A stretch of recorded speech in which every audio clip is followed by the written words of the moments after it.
Au cours d'une session de formation sur le marketing digital, en l'occurrence le module lié à l'élaboration d'un plan marketing, j'ai été vraiment très émerveillée de me rendre compte que la jeunesse, c'est-à-dire que les nouveaux jeunes s'intéressent un peu au digital et c'est ce qui est très intéressant parce que nous sommes dans un univers ici en Afrique où quand tu finis d'avoir ton diplôme, il faut attendre que l'État te donne un emploi. Sauf que cette ère-ci, tout semble être saturé. Même l'État aussi semble être saturé et tout. Donc, je ne vais pas rentrer dans les détails. Les jeunes aujourd'hui ont compris l'importance en fait du digital et courent en fait pour se former, pour comprendre en fait comment ça marche avec les plateformes digitales,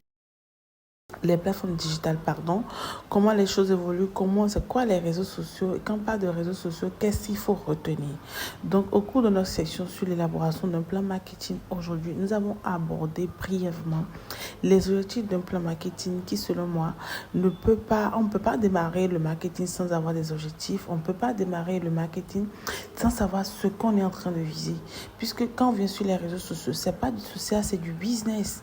Et vu que c'est pas du social, que c'est du business, donc il est question de gagner de l'argent, il est question de faire sortir de l'argent. Donc quand on parle de dépenses et de recettes, c'est que nous devons avoir des objectifs derrière chaque poste que nous faisons.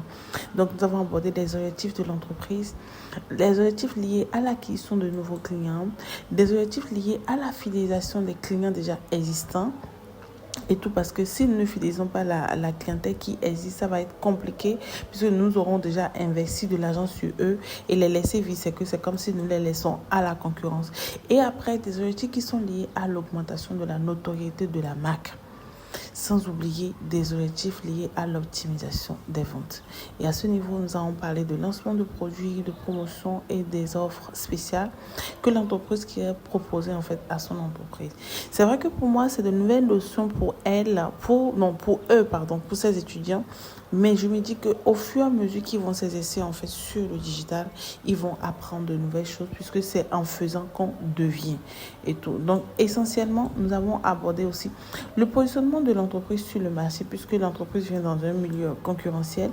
Il va falloir qu'il analyse la concurrence, qu'il fasse des propositions à valeur ajoutée et qu'il ait une stratégie de différenciation, ce qui est très très important. Alors, est-ce que ça vous a plu? I'm on the floor.